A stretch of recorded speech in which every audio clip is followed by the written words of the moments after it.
পড়তেছি। আর আমার দেশের বাসা হলো আহ, দেশের বাসা মানিকগঞ্জ। আর আমি ঢাকা থাকি এখন, বুয়েটের কাছেই। তোমরা বুয়েটে আমার অফিসে আসতে পারো যদি আমার সাথে দেখা করার ইচ্ছা হয়, করোনার পরে আসতে পারো চাইলে, ঠিক আছে? আর দ্যাটস দ্য থিং। আমি তোমাদের যে কথা বলছিলাম, তোমরা যারা নোট করো নাই, নোট সাবমিট করো নাই, তারা নোট দ্রুত সাবমিট করে দিও, লাস্ট গতকালকে যে হোমওয়ার্ক গুলো ছিল ওগুলো শেষ করে। আর যারা মানে হোমওয়ার্ক করছে না বা নোট সাবমিট করছে না, টিম থেকে তাদেরকে ওই আমাদের টেলিগ্রাম গ্রুপ থেকে রিমুভ দিয়ে দিলেই হবে। যারা আমাকে বললাম, মনে হয় নুসরাত টিমের থেকে বললা না তুমি জি কি? ভাইয়া, আমি হ্যাঁ ওদের, ক্যাম্পাস অ্যাম্বাসেডর। হ্যাঁ ক্যাম্পাস অ্যাম্বাসিডর, তুমি তো এমএস এর টিমেরই অংশ। তো তুমি বইলো স্বাধীনকে বইলো বা আদারকে, যারা যারা করতেছে না সবাইকে রিমুভ করে দিও। একজনও যদি ক্লাসে থাকে যারা এক পৃষ্ঠা পড়াশোনা করতেছে, তাদের পরে এই উপকার হবে। পৃথিবীতে শেখ মুজিবুর ওকে রহমান 10টা লাগে নাই বাংলাদেশ স্বাধীন করতে, আর মহাত্মা গান্ধীও 10টা লাগে নাই ইন্ডিয়া স্বাধীন করতে, আর ইসলাম প্রচারে মহানবীর বাইরে 100টা 1000টা বা 1 কোটি নবী লাগে নাই, ঠিক আছে? সো পৃথিবীতে একটা দুইটা ভালো স্টুডেন্ট থাকলেই চলবে। বাংলাদেশ বদলানোর জন্য 10জন মানুষই যথেষ্ট। যে 10জন নোট করতেছে তাদের খুঁজে বের করো, আর বাকিদেরকে রিমুভ করে দিও। আচ্ছা। আচ্ছা ভাইয়া, লিস্ট আমার কাছে আছে। ওকে, আমাকে দিও তাই হবে। আচ্ছা বাচ্চারা, আমরা ক্লাসে চলে আসি। ভাইয়া আমার একটা কথা ছিল। হ্যাঁ, প্রশ্ন করতে পারো। ভাইয়া প্রশ্ন না, নোট সাবমিটের কথাটা উঠছে। আমি কালকে অসুস্থ থাকার কারণে আমি করতে পারিনি। আমি যদি দুইটা একসাথে করে দিই সমস্যা হবে? না, সমস্যা হবে না, বাট মানে এই নোট সাবমিট নিয়ে আমার সাথে ক্লাসে এখানে কথা বললো না কেউ আর কি। এটা আমাদের অ্যাম্বাসিডররা টিমের আইমান ভাই তোমাদের সাথে কথা বলবে ভাইয়া ওইখানে। ওইটা আমাকে নক দিলেই হবে। হ্যাঁ এক্স্যাক্টলি, আমাদের সাথে নোট সাবমিট নিয়ে কথা বললো না, তাইলে আবার তোমরা শুধু রিমুভ হবা না, ক্যাম্পাস অ্যাম্বাসিডর কেও রিমুভ করে দেওয়া হবে। কারণ নোট নিয়ে কথা এই ক্লাসে বলা হইতেছে কেন, তার মানে ওরা কাজ করতেছে না, তো ওদের বিরুদ্ধে চলে যাবে ব্যাপারটা। তো তোমরা এই জিনিসটা আমার ক্লাসে তুইলই না। আচ্ছা, দেখো, আহ, যে যে কথা শুরু করতে যাচ্ছিলাম আমরা, একটা ভয়ানক একটা ঘটনা দিয়ে ক্লাসটা শুরু করতে যাচ্ছি, বাট তার আগে একটু রিভিউ করে তোমাদের মনে করে দিচ্ছি কোথায় ছিলাম আমরা। আমরা আসলে টোটাল চ্যাপ্টারটাকে 4টা সেগমেন্টে ভাগ করে, 3টা সেগমেন্ট আমি পড়াবো আর বাকিগুলো তোমাদের রিডিং করে মুখস্থ করা লাগবে, যেগুলো আমি পারি না মুখস্থ করতে, সেগুলো তোমাদের করতে হবে, তাই আলাদা করে দেওয়া আছে সবুজ অংশটা। বাকি 3টা সেকশন আমি পড়াবো। 3টা সেকশনের মধ্যে একটা সেকশন হলো টোটালি আর বা রিয়াকশনের রেট নিয়ে আলোচনা। রিয়াকশনের রেট বের করা, রিয়াকশনের রেট কিভাবে সমান হয়ে গেলে ইকুইলিব্রিয়াম বা সাম্য অবস্থায় পৌঁছাবে, সাম্য অবস্থার উপর সাম্য অবস্থার বিভিন্ন ধ্রুবক সেটার উপরে অঙ্ক করা, এবং সেইটার সাথে সাথে অ্যারহেনিয়াসের সমীকরণ, সাম্য অবস্থার রেট অফ কনস্ট্যান্টের যে মানে বিক্রিয়ার হারের যে ধ্রুবক আছে সেটার উপর অ্যাপ্লাই করা যায়, সেটা আমরা ওইটা এই সেকশনের আন্ডারে পড়বো। তারপরে আমরা রেট অফ রিয়াকশন থেকে আরেকটু অ্যাডভান্স লেভেলে যায় কেসি কেপি পড়বো আর কি, এই লাল সেকশনে। আমরা এই কালো সেকশনে আছি। তো সেটার মধ্যে আমরা শুধু বিক্রিয়ার একমুখিতা দেখেছিলাম, উভয়মুখিতা দেখেছিলাম, আর বিক্রিয়ার হার নিয়ে কথা বলেছিলাম, আর কয়েকটা টাইপের অঙ্ক করেছিলাম, 4টা টাইপের অঙ্ক করেছিলাম, 5 নম্বর টাইপ আজকে আমরা করব। তার আগে একটা অত্যন্ত গুরুত্বপূর্ণ একটা হরর একটা ঘটনা বলি। হরর ছবি টবি পিছনে থাকলে ভালো লাগবে মনে হইতেছে, হ্যাঁ। ওকে, বেশি হরর না আসলে, হররও আছে এটার অনেক পিছনে। সুন্দর দেখতে। এই অনেক সুন্দরই দেখতে বলবা, ঠিক আছে। আচ্ছা, যেটা বলছিলাম, আহ, একটা লোক পুলিশ স্টেশনে ফোন করে বলে আপনারা দ্রুত চলে আসেন, আমি এইমাত্র সামথিং 11টা 25-এ আমার ওয়াইফকে গলা টিপে খুন করে ফেলেছি, আপনারা দ্রুত আছেন, আমার খুব খারাপ লাগতেছে, আমার ওয়াইফকে আমি মেরে ফেলেছি, হত্যা করে ফেলেছি। এখন পুলিশ আসার পরে দেখলো যে সত্যি সত্যি ওর ওয়াইফ পাশে শুয়ে রয়েছে, পাশে ওর ওয়াইফ রে মেরে ফেলছে।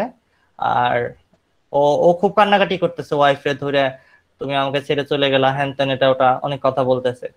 আর এরপরে পুলিশ ওকে ধরে নিয়ে গেল। ধরে নিয়ে যাওয়ার পরে ওকে বলতেছে তুমি হত্যা করছো, ঘটনাটা কি?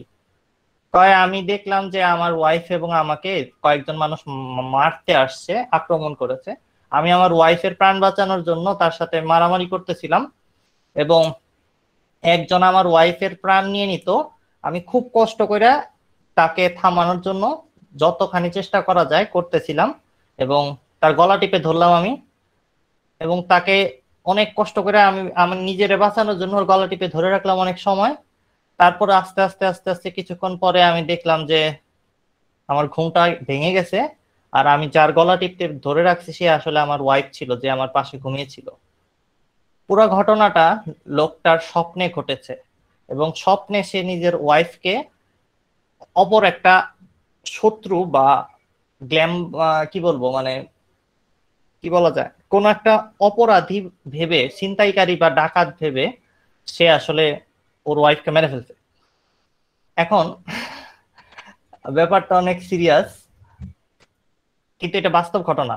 যারা মনে করতেছে যে পাশে যে হরর সিনেমার দেখাইতেছি বলে হরর কিছু সিনেমার ডায়লগ দিতেছি, তা না, এটা বাস্তব ঘটনা। লোকটার নাম আমি তোমাকে এখন বলতেছি না, যেহেতু ভিডিও রেকর্ড করতেছি। নামটা তোমরা নাম জানতে পারবে, আমি রিফারেন্স দিয়ে দেবো না।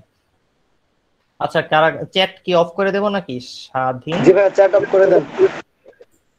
আচ্ছা আচ্ছা আচ্ছা, কি কোথায় চ্যাট অফ করার অপশন? এইখানে মনে হয়। হ্যাঁ, এখন এই যে মানুষটা মেরে ফেললো, এই যে ঘটনাটা ঘটলো, এটার পিছনে আমাদের এই চ্যাপ্টারের অনেক গুরুত্বপূর্ণ অংশ রাসায়নিক বিক্রিয়া মানে রয়েছে, এই কারণে গল্পটা বলা। এখন রাসায়নিক বিক্রিয়া কিভাবে এটার সাথে জড়িত, এই হরর স্টোরিটার সাথে বা দুঃখের স্টোরিটার সাথে, ট্র্যাজেডি বলতে পারো। এখন অনেকেই ভাবতে পারো যে লোকটার ভূতে ধরছিল নাকি, না কি সমস্যা ছিল যে সে ঘুমের চোখে তার বউকে, পাশে শুয়ে থাকা তার ওয়াইফকে মেরে ফেললো। এটার পিছনে কি রহস্য আছে? পুলিশ ইনভেস্টিগেশন করলো। ওই লোকটার একটা রোগ ছিল, সেটা হলো স্লিপ ওয়াকিং, অর্থাৎ ঘুমের সময় সেই লোকটা হাঁটতো। এরকম অনেক পেশেন্ট পৃথিবীতে আছে, হাজারের উপরে পেশেন্ট তুমি পাবা যারা ঘুমের চোখে হাঁটে।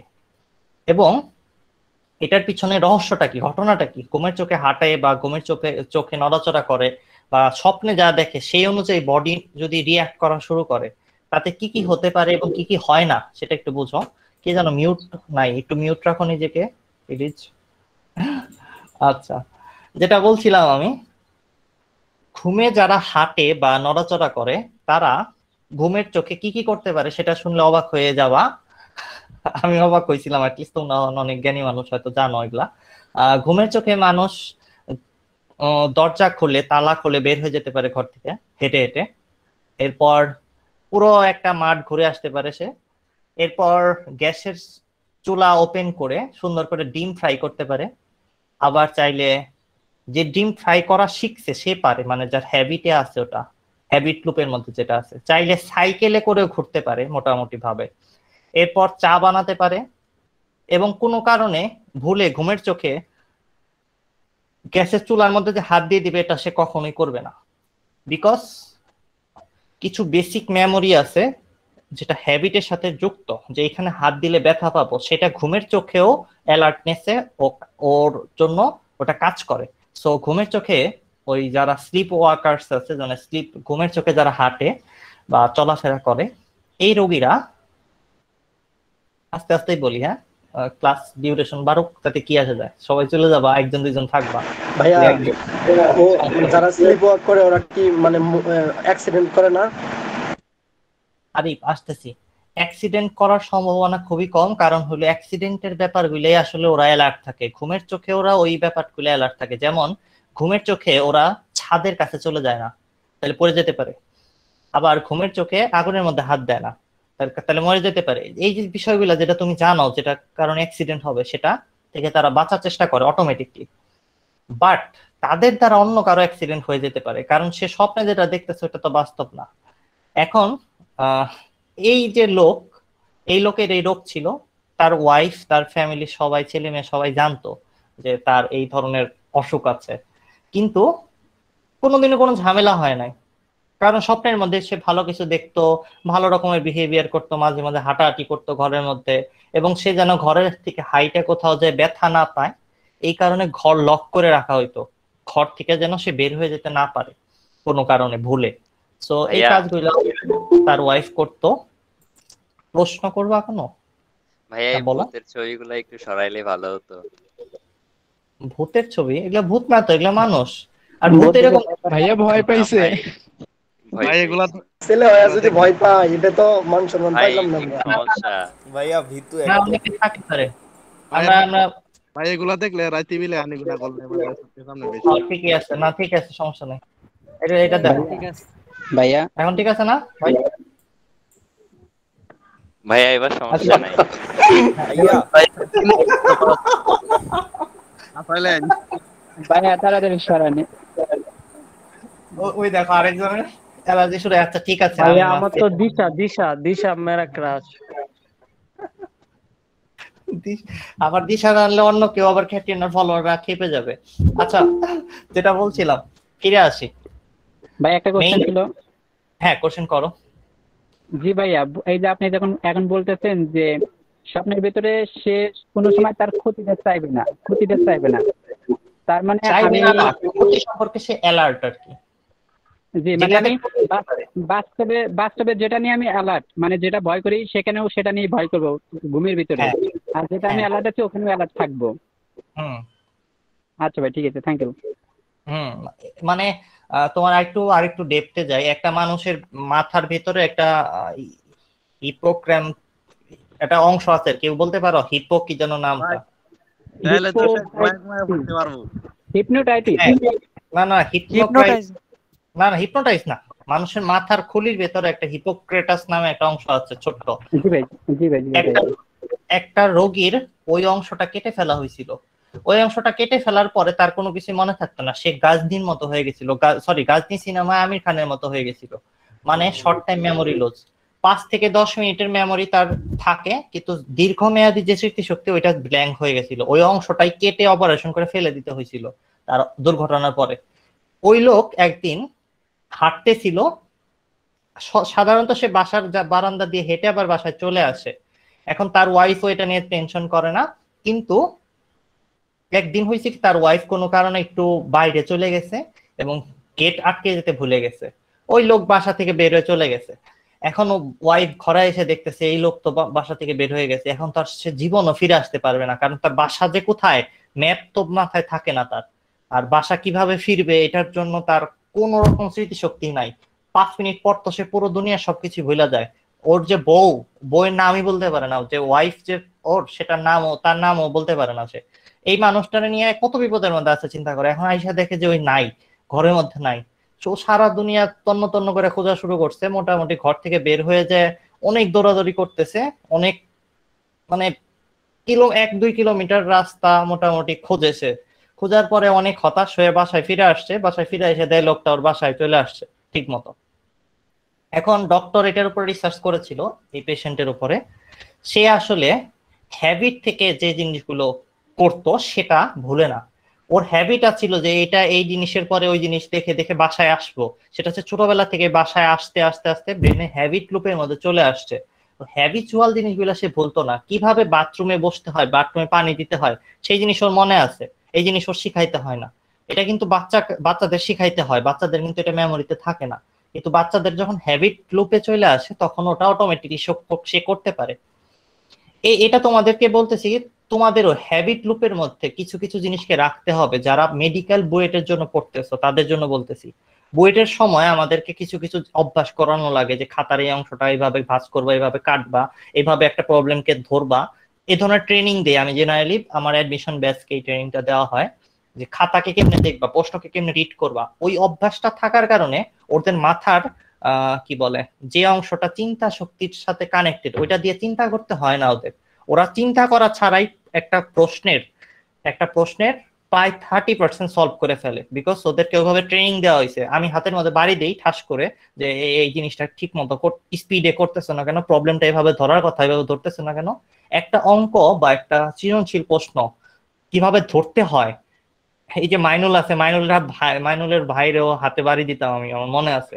ঠিক আছে, একটা প্রশ্ন কিভাবে ধরতে হয়, কিভাবে প্রশ্নটা 30% কোনো কিছু চিন্তা না করে সলভ করতে হয়, সেটা একটা ট্রেনিং এর মাধ্যমে শিখাইতে হয়। হ্যাবিট লুপের মধ্যে যখন ঢুকিয়ে দেওয়া হয় মানুষের, তখন সে সবার থেকে বেশি অ্যাডভান্স চলে যেতে পারে। পৃথিবীর যে কোনো অ্যাথলেটিক যারা অলিম্পিকে গোল্ড মেডেল পায়, তারা দেখবা হ্যাবিচুয়াল মেমোরিতে এই জিনিসগুলা ফর্ম করে রাখে। একটা সাঁতারু যে গোল্ড মেডেল পায়, তার সাঁতার কাটার সময় মাথা চিন্তা করতে হয় না সামনে হাতটা কেমনে দেব, কারণ ও এটাকে হ্যাবিচুয়াল মেমোরিতে ঢুকে ফেলছে।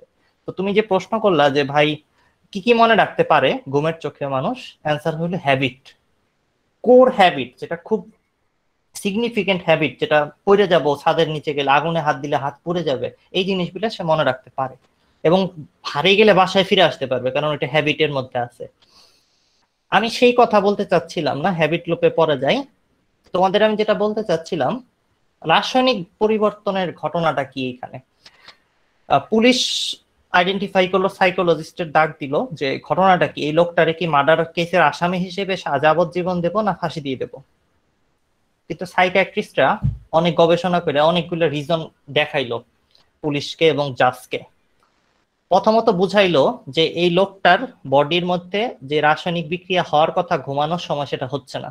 ঘুমানোর সময় আমাদের প্রত্যেকের বডিতে একটা রাসায়নিক বিক্রিয়া হয়, সেটা হলো আমাদের বডিতে একটা সামথিং মেলাটোনিন বা কিছু একটা, তোমাদের হোমওয়ার্ক এটা লিখে রাখো, শরীরে ঘুমানোর সময় কোন কেমিক্যাল শরীরের প্রত্যেকটা অঙ্গকে অবশ করে দেয়। জেনারেলি তুমি যখনই ঘুমাও তখন তোমার ঘুমের স্বপ্নে কিছু দেখা যেন হাত পা না নাড়াইতে পারো, সেই জন্য ঘুমানোর অবস্থায় তোমার বডিতে একটা কেমিক্যাল দিয়ে তোমার বডিকে অবশ করে রাখানো হয়, মানে ইনজেকশন দিয়ে দেওয়া হয়। অটোমেটিক এই ঘটনা প্রত্যেকদিন রাতে তোমাদের সাথে ঘটে, যখনই তোমরা ঘুমাও তখন এই ঘটনা ঘটে। তো এই কেমিক্যালটার নাম কি সেটা তোমরা হোমওয়ার্ক হিসেবে সাবমিট করবা নেক্সট কালকের ক্লাসে। এটা জাস্ট গুগলে সার্চ দিলে পাওয়া যাবে। ঘুমানোর সময় একটা কেমিক্যাল পুরো বডিকে অবশ করে দেয়।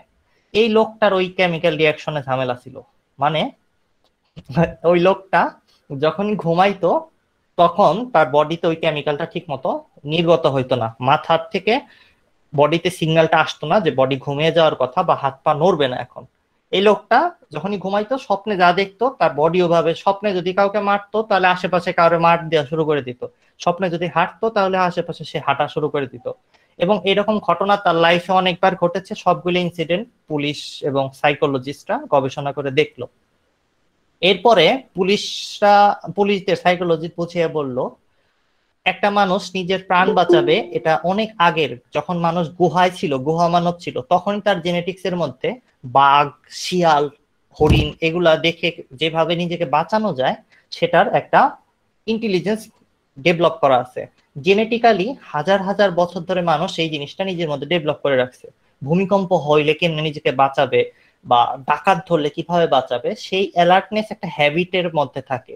সো তার পক্ষে এই হ্যাবিটটাকে, মানে এই জেনেটিক্যাল মেমোরিটাকে রিমুভ করে দিয়ে বাঁচাটা সম্ভব ছিল না, বা তার ওয়াইফকে বাঁচানো সম্ভব ছিল না। সে স্বপ্নের মধ্যে যেটা দেখছে সেটা হলো এমন জিনিস যেটা সার্ভাইভালের সাথে কানেক্টেড, মানে হাজার বছর ধরে মনুষ্য সভ্যতা যা অর্জন করেছে সেই অর্জনের সাথে কানেক্টেড বিষয়। ও যদি ওই সময় মানে অ্যাটাক না থামায় সেটা সমস্যার কিছু হইতে পারে, বাট অ্যাটাকটা থামানো যে অ্যাটেম্প নিছে এটাই করা উচিত ছিল। পৃথিবীর প্রত্যেকটা মানুষ ন্যাচারালি এটা করতো। সো এই লোকটাকে আসলে নিজের ওয়াইফের খুনি হিসেবে শাস্তি দেওয়া উচিত নয়। এমনি সে তার ওয়াইফকে হারিয়ে অনেক কষ্ট পাইছে, আর নিজেকে নিজেই স্যারেন্ডার করে পুলিশের কল করে বলে দিছে সে চাইলে বাঁচতেও পারতো, অন্য কিছু করতে পারতো, এবং কেউ বিশ্বাসও করতো না যে ও নিজের ওয়াইফকে খুন করে ফেলছে। সো এরপরে পুরো কেমিক্যাল টেস্ট এবং পুরো বডি টেস্ট করে রাসায়নিক পরিবর্তন, যেটা আমরা আজকে চ্যাপ্টারটা পড়তেছি, এই চ্যাপ্টারে জ্ঞান ব্যবহার করে পুলিশ তারপর অনেক অ্যানালাইসিস করে, তারপর হ্যাবিট লুপ অ্যানালাইসিস করে ওনাকে পরবর্তীতে ছেড়ে দেওয়া হয়েছে, একদম মানে সসম্মানে ছেড়ে দেওয়া হয়েছে যে উনি একজন রোগী, ওনাকে একজন হত্যাকারী হিসেবে শাস্তি দেওয়া ঠিক হবে না। এবং এমন মানুষ না যে আশেপাশে কাউরে খুন করেছে, তার ওয়াইফের জন্য সে শাস্তি পাবে, এটা খুবই প্যাথেটিক হইতো। তো অনেক দিক বিবেচনা করে আসলে বাংলাদেশে হলে তো এমনিও কারো শাস্তি দেয় না, যাই হোক। আচ্ছা, তোমাদের তাইলে এই কেমিক্যালটার নাম জানবা, ঘুমাইলে কোন কেমিক্যালটা শরীরকে অবশ করে দেয়। হোমওয়ার্কটা বুঝছো না সবাই? জি ভাইয়া।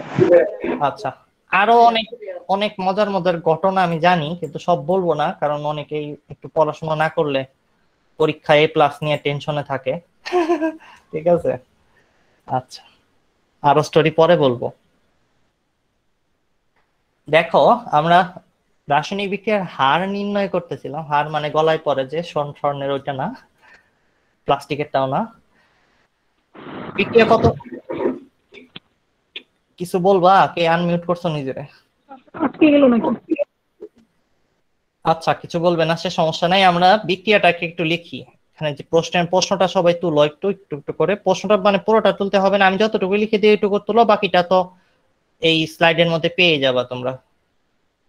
তোমাদের এই পুরো কোর্সের শেষে পুরো স্লাইডটা দিয়ে দেওয়া হবে। এখন প্রশ্ন করো না কেউ, কারণ অঙ্ক করতেছি, অঙ্কটা একটু পড়তে দাও। একটা বিক্রিয়া দেওয়া রয়েছে এবং বলা হচ্ছে যে পাত্রটার আয়তন হলো সামথিং 0.25 লিটার, চাইরা না আর কি। আচ্ছা, আর সময় বলা রয়েছে সামথিং 0.01 সেকেন্ড সামথিং। এটা BR2 এর পরিবর্তন বলতেছে, মানে এইটার পরিবর্তনের একটা রেট বলা রয়েছে যে কত করে হচ্ছে, 0.001 মোল আর কি। যেটা দেওয়া রয়েছে এটা রেট অফ রিঅ্যাকশনই দেওয়া রয়েছে কার, BR2। তো আমরা এইভাবে লিখতে পারি, আর সাবস্ক্রিপ্ট নিচে লিখতে পারি BR2 কত, 0.01। হ্যালো, আচ্ছা, নিজেকে মিউট রাখো সবাই একটু প্লিজ, তোমাদের প্রশ্ন করার সুযোগ দেব। যে হ্যালো বলতেছ সে অঙ্কের মাঝখানে কথা বলো না প্লিজ। ওকে, এখন আমরা এই অঙ্কটা করতে যাচ্ছি। এই অঙ্কটা 14-15 সালে বইটা আসছিল, খুবই সহজ অঙ্ক, 10 সেকেন্ডও লাগবে না জেনারেল তোমাদের ভর্তি পরীক্ষার সময় সলভ করতে, বাট এখন আমরা একটু সময় নিয়ে করতেছি।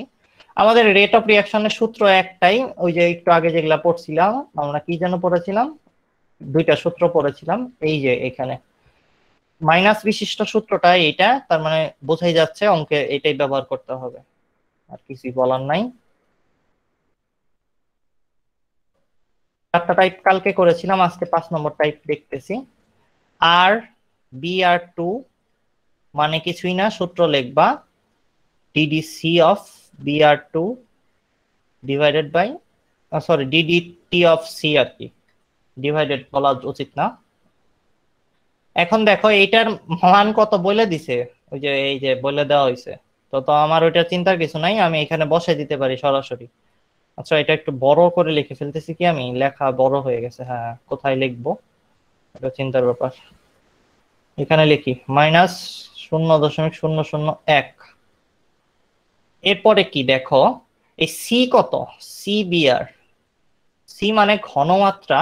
ঘনমাত্রাটা আমরা বের করতে পারি N/V ফর্মুলা ব্যবহার করে। N হলো আমার, আচ্ছা N/V ফর্মুলা লাগবে না, আসলে কিছুই লাগবে না, এটা অত্যন্ত সহজভাবে করে ফেলা যাবে।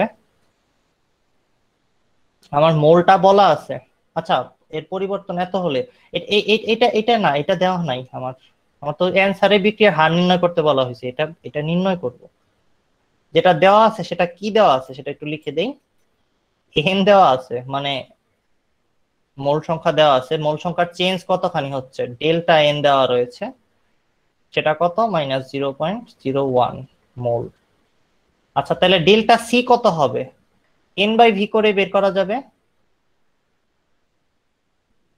আয়তন দেওয়া আছে আমার, মোল সংখ্যার পরিবর্তন দেওয়া আছে, এটা কঠিন কিছুই না, ডেল্টা C হবে delta N divided by V আর কি, খুব সহজ। আবারও যে হ্যালো বলতেছ, তোমাকে প্রশ্ন করার সুযোগ দেব, অনেকক্ষণ কথা বলতে পারবা, একটু টাইম দাও, অঙ্কটা করে নিই আমরা। তোমাকেই বলতেছি যে হ্যালো বললা, একটু পরে কথা বলো। আচ্ছা, দেখো ডেল্টা C মানে হলো ডেল্টা N, যেটা আমরা এখানে বসাতে পারি 0.001, মাইনাস তো সামনে দেওয়া আছে, ডিভাইডেড বাই আয়তন, আয়তন মানে 0.25, আর সময় দিয়ে ভাগ করতে হবে, তাইলে সময় কত, এই যে টাইম 0.01। ব্যাস, কাজ হয়ে গেছে আর কি, আর কিছু দরকার নাই।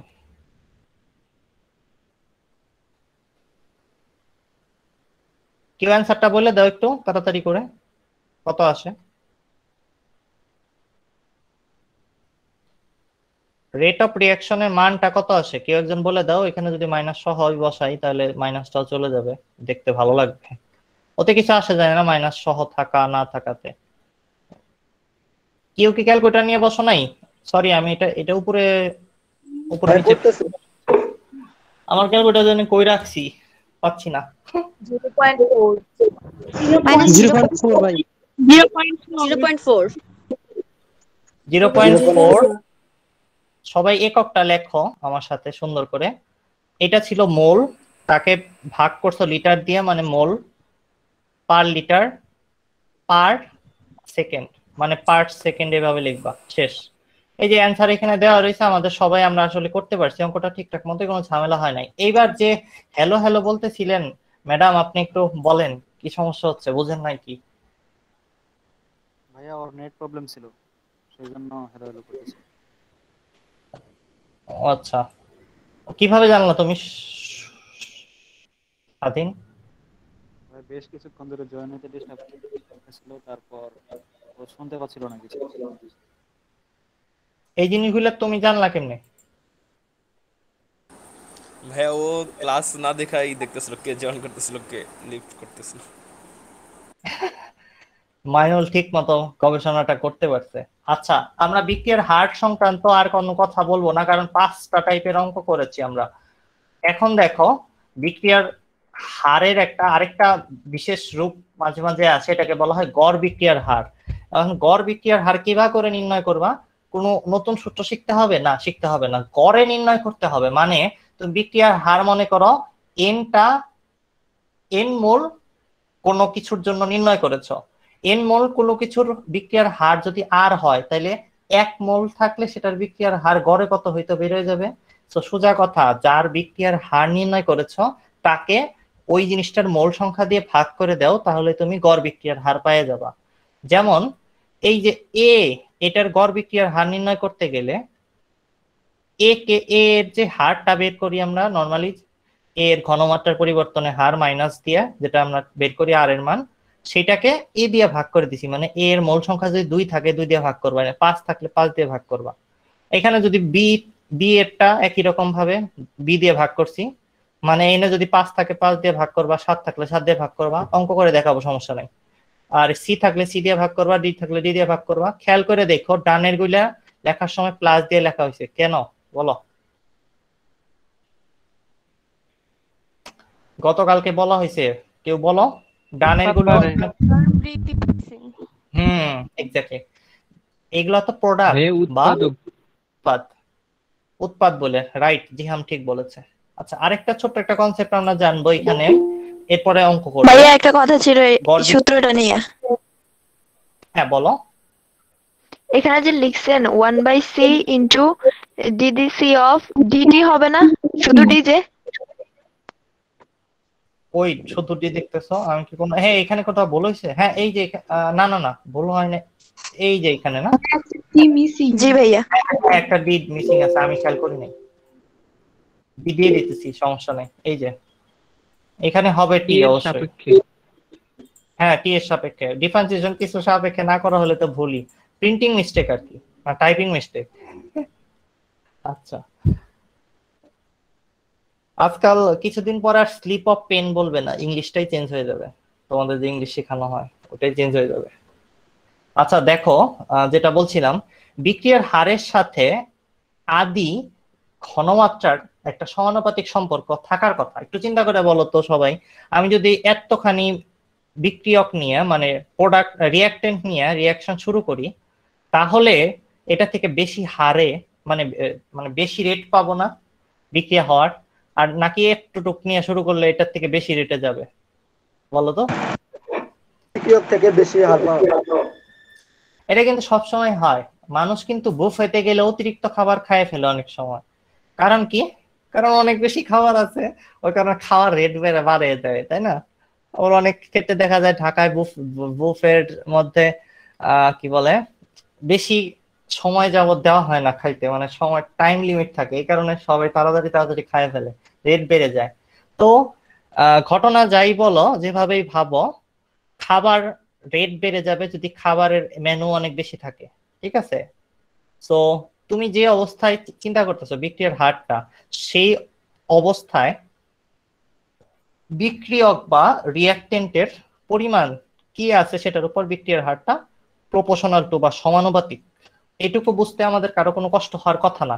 এই সমানুপাতিক চিহ্নটাকে সরিয়ে দিয়ে আমরা যদি একটা সমানুপাতিক ধ্রুবক বসিয়ে দেই এখানে, তাহলে এটাকে বলা হবে আমাদের বিক্রিয়ার হার ধ্রুবক বা reaction rate constant. Reaction rate C, RRC, ঠিক আছে, RC গুলা। রিঅ্যাকশন রেট কনস্ট্যান্ট বা বিক্রিয়ার হারের যে ধ্রুবকটা, এটা কি সব সময় ফিক্স থাকবে? এই সিটা কি সব সময় ফিক্স বলো চিন্তা করে? না, এই জি না, পরিবর্তনশীল। আবার বিভিন্ন তাপমাত্রায় আমি যদি বলি তোমার খাওয়ার রেটটা, তোমার পেট খারাপ থাকলে ওই দিন কি খাওয়ার রেট বাড়াই দিবা? বুফে হোক আর যাই হোক, জানি টানাটানি লেগে যাবে গা, তাই না? তখন কিন্তু আমরা বেশি করে খাবো না, তখন কিন্তু বেশি করে খাবো না। যদি অনেক গরম পড়ে, শরীর খারাপের সম্ভাবনা থাকে, তখনও কিন্তু আমরা বেশি করে খাবো না। তো বিক্রিয়ার হারের যে ধ্রুবক, এটার একটা চমৎকার ব্যাপার হইলো এটা সবসময় ধ্রুবক না, বিভিন্ন কিছুর উপর নির্ভর করে। তো এই কথাটা সবাই নোট হিসেবে লেখো, বিক্রিয়ার হার ধ্রুবক, সব সময় ধ্রুবক না, একটা পার্টিকুলার সময়ে পার্টিকুলার টেম্পারেচারে বা নির্দিষ্ট তাপমাত্রায় এটা কনস্ট্যান্ট বা ধ্রুবক। তাইলে আমরা এই হার ধ্রুবক নিয়ে, বিক্রিয়ার হার ধ্রুবক কে নিয়ে আরো বিস্তারিত কিছু জানবো। তার আগে আমরা দুইটা অঙ্ক করে নিই, তারপরে এইটা কেমনে চেঞ্জ হয় সেটার উপরে আমাদের এক বিজ্ঞানী সূত্র দিয়েছেন, সেটা আমরা দেখব কিভাবে তাপমাত্রার সাথে পরিবর্তিত হয় এটা। তো প্রথমে বিক্রিয়ার গড় বিক্রিয়ার যে হার, মানে বিক্রিয়ার গড় হার, মানে এভারেজ রেট যেটা, এই যে গড় বিক্রিয়ার হার, সেটা আগে সলভ করি। এরকম একটা অঙ্ক করি, চলো। এটা লেখা আছে, অঙ্কটা দেখো কি লেখা আছে। কোন মুহূর্তে অ্যামোনিয়ার সামথিং 0.24 মোল পার লিটার পার সেকেন্ড হারে বিক্রিয়া করতেছে, বিক্রিয়াটির হার সমীকরণ লিখতে বলতেছে।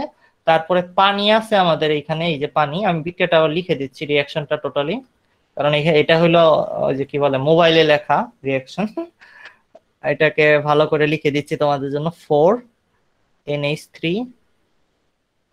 এতটুকু আমার সাথে তুলে ফেলো সবাই। তুললে হবে কি, নিজের একটা অ্যাকশন নিচ্ছ না, ওতে মনে থাকবে। আমি পড়ালে তো তোমার লাভ হবে না তেমন একটা, তুমি নিজে থেকে যা দেখতেছো ওইটাই তোমার জ্ঞান, বাকিটা ভুয়া। এখন এখানে দেখা যাচ্ছে দেওয়া আছে আর এর মান 0.24, ওই মোল টোল এগুলো কিছু লিখতে ইচ্ছা করতেছে না আমার, থাক। এরপরে বলা হইতেছে সমীকরণ লিখতে বলা হইতেছে বিক্রিয়ার হারের জন্য, তারপরে পানির জন্য এটা বের করতে বলা হইতেছে। আচ্ছা, এখানে আর দেওয়া নাই, অ্যামোনিয়ার আর দেওয়া রয়েছে, তাই এই জিনিসটা আমি ভুল লিখেছি। এটা হলো অ্যামোনিয়ারটা দেওয়া রয়েছে, তাইলে আমার এখানে একটু সুন্দর করে লেখা উচিত যে এটা হলো অ্যামোনিয়া মানে NH3, সেটার হার আলাদা করার জন্য। এখন হার ধ্রুবকের সমীকরণ লিখতে, মানে হারের সমীকরণ লিখতে বলতেছে, মানে এই জিনিসটা লিখতে বলতেছে, এই যে এই বরাবর যেটা লেখা রয়েছে গড় দিয়ে সুন্দর করে লিখতে বলা হয়েছে। আমরা এটা লিখি, চলো। কি লিখতে চাই আমরা? মাইনাস চিহ্ন দিয়ে লিখতে পারি আমরা ডিডি সামথিং। আচ্ছা, একটু জায়গা রেখাই লিখতে পারি আমরা মনে হয়। প্রথমে 1/টা দিই, 1/4 লিখবো। তারপর এই অ্যামোনিয়ার যে ঘনমাত্রা, এটা ডিফারেন্সিয়েশন আর কি, বাঁকা হয়ে গেছে ব্যাকেটটা। তোমরা এখানে অনেক ভালো ছাত্রছাত্রী আছো, এটা আমি জানি, তারা রাগ করো না যে আমি অনেক আস্তে লিখতেছি। মানে আর যারা মানে আমার বুয়েটের ট্রেনিং এর ব্যাচের আছো, তারা যদি কেউ থেকে থাকো তাহলে তো তাদের মাথা গরম হয়ে যাচ্ছে মনে হয়, ভাই এরকম এত আস্তে পড়াইতেছে কেন। ঠিক আছে, বেশি গরম করে না, মাথা মাথা ঠান্ডা রাখো, সবার জন্য চিন্তা করে পড়াচ্ছি আর কি, বুঝছো? মানে অনেক প্রতিবন্ধী ছাত্রছাত্রী এখানে আছে, তাদের জন্য একটু আস্তে পড়াইতে হয়। মাত্র না বললেন ভাই সবাই ভিলেন? সবাই ভিলেন কই, সবাই তামিল নায়ক, এক ঘুষি দিলে বাহুবলীর মতো উড়ে যাবা। আচ্ছা দেখো, আমরা সমীকরণটা লিখে ফেলেছি, সবাই এটা লিখে নাও, আর কিছুই করার নাই আসলে। এই সময় এটাই হলো সমীকরণের অংশ। এরপরে পানিটা বের করতে বলছে, মানে এই যে এটা অ্যান্সার আমার, এটা বের করতে বলা হয়েছে। এখন আমি এটার সাথে এটাকে সমান লিখতে পারি, এটার সাথে এটাকে সমান লিখতে পারি, এটার সাথে এটাকে সমান লিখতে পারি। কোন সমীকরণ কোনটার সাথে পানিকে ব্যালেন্স করলে আমি এটা ব্যবহার করে অ্যান্সার বের করতে পারবো বলো তো? কেউ বলতে পারবা? আমরা আসলে এই জিনিসটা চাই প্রথমটার সাথে। Very good. এই যে এইটার সাথে রিলেশনটা কাজে লাগাইতে আমরা আসলে বের করতে পারবো। হ্যাঁ, এখানে অনেক বড় একটা গুরুত্বপূর্ণ বিষয় বুঝে রাখো, আমার এই মাইনাসটা আসলে দেওয়ার দরকার নাই। কারণ কি? কারণ এই জিনিসটা অ্যামোনিয়ার মানে কি, অ্যামোনিয়ার বিক্রিয়ার হার মানে এটা মাইনাসই দেওয়ার কথা, মানে এটা মাইনাস সহই আছে। তো এই মাইনাসে মাইনাসে এটা কাটা চলে যাবে, তো আমার এই জিনিসটা বের করতে হবে। সো এটা বের করা খুবই অত্যন্ত সহজ কাজ। 1/4 আছে, আমি যদি এভাবে লিখতে চাই, যদিও এভাবে এত কষ্ট করে লেখার দরকার কোনো নাই, তারপর লিখতেছি আর কি তোমাদের জন্য একটু।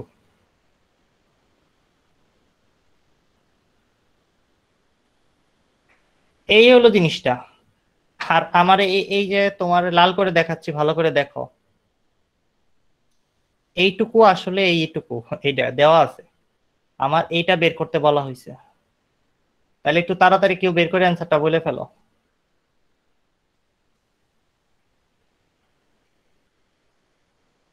6টা এই পাশে চলে আসবে, 4টা এই পাশে থাকবে আর কি। বুঝতেই পারতেছো কি হবে?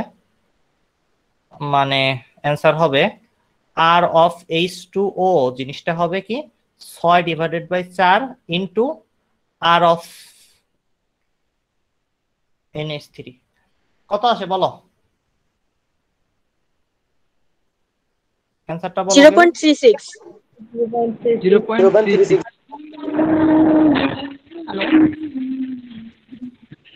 কে যেন গান গাইতেছে, আহা। ভাই ওই যে তখন যার সমস্যা ছিল সেই। আজকে এখন সমস্যা চলে গেছে, এই কারণে মনের সুখে গান গাচ্ছে নাকি? ঘটনা কি? সবাইরে গান শোনাবে ওই, ওর ওর ওর নাম নোট করে রাখো। ভাইয়া, হ্যাঁ আপু, গান শোনাবেন নাকি? ভাইয়া বলেন যে বলেন, গানটা শুনেন। বুয়েটের যে ট্রেনিং দেন এটা কি অনলাইনে দেওয়া হয়? Offline online both. ওটা নিয়ে আমি এখন কোনো কথা বলতে চাই না, কোর্স শেষে কথা বলবো না, ঠিক আছে? ভাইয়া একটা কোয়েশ্চেন আছে। হ্যাঁ বলো। ভাইয়া বিক্রিয়ক গুলার ক্ষেত্রে সবসময় মাইনাস দেওয়া হয় কেন? বিক্রিয়ক গুলো বিক্রিয়া করে কমে যাচ্ছে, আর উৎপাদগুলো বাড়তেছে। উৎপাদগুলো বাড়তেছে এই কারণে প্লাস দেওয়া হইতেছে, আর ওগুলা কমতেছে এই কারণে মাইনাস দেওয়া হচ্ছে। বুঝছো? জি ভাইয়া। ওকে। আচ্ছা, এটা কত সালে আসছিল? এটা হলো 0.36। এটা কত অ্যান্সার আসলো? 0.36 আসছে না সবার? হ্যাঁ ভাইয়া। এটা আসছিল বুয়েটে 17-18 সালে আসছিল, ঠিক আছে? এটা অনেক সহজ অঙ্ক, এগুলো বোর্ডে আসে। জি ভাইয়া।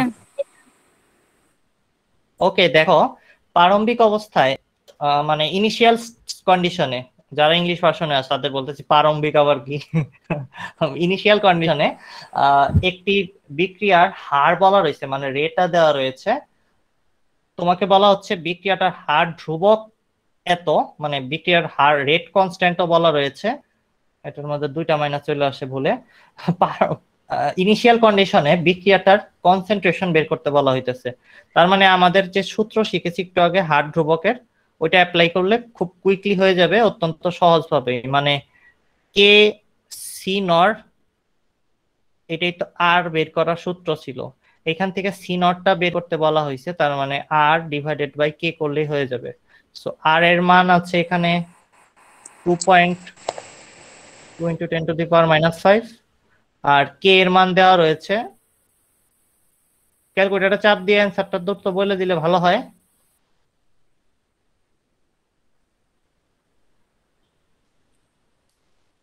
কত আসে বাচ্চারা? 0.2 আসে কিনা দেখো। জি ভাইয়া, ইয়ে আছে 0.2। ওকে, জি ভাইয়া। এটা বুয়েটে 2003-04 সালে আসছিল। অত্যন্ত সহজ প্রশ্ন। ওকে, আমরা একটু কনসেপ্ট শিখবো, অঙ্ক করেছি অনেক। একটু কি বলে, এই কনসেপ্ট কেন শিখবো বা সামনের দিকে কেন আগাচ্ছি, আমরা যে কনসেপ্টটা শিখতে চাচ্ছি এটাকে বলা হয় অ্যাক্টিভেশন এনার্জি, বা বাংলায় বলা হয় সক্রিয়ণ শক্তি। সক্রিয়ণ শক্তি।